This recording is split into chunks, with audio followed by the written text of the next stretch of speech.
गटनेते म्हणून श्री जितेंद्र आव्हाड यांना गटनेते म्हणून निवडण्यात आलं। त्याचबरोबर राष्ट्रवादी विधानसभेतील राष्ट्रवादी शरदचंद्र पवार पक्षाचे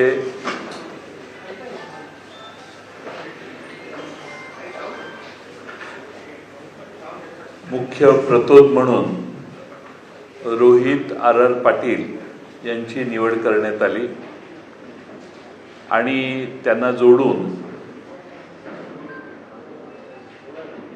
प्रतोद म्हणून माननीय उत्तम जानकर साहेब यांची निवड करण्यात आली।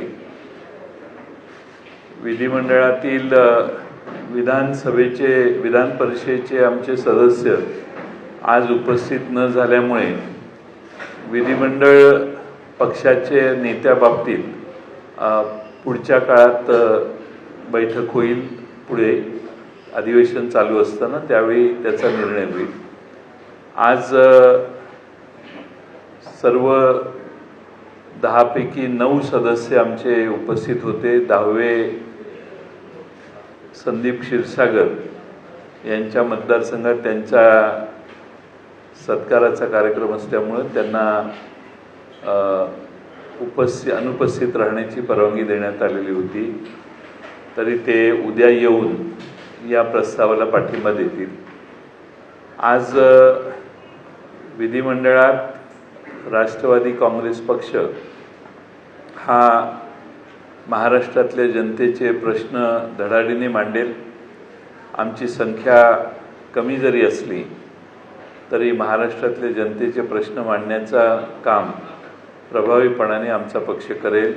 जितेंद्र आव्हाड यांच्या नेतृत्वाखाली आमचे सगळे विधानसभेचे सदस्य विधानसभेत चांगली कामगिरी बजावतील। आम्ही काही प्रश्नांच्यावर देखील आज चर्चा केली। त्यातला सगळ्यात प्रमुख चिंता आमच्यासमोर ही आहे की नुकत्याच झालेल्या विधानसभेच्या निवडणुकीमध्ये 5 वाजल्यानंतर जवळपास 8% जास्त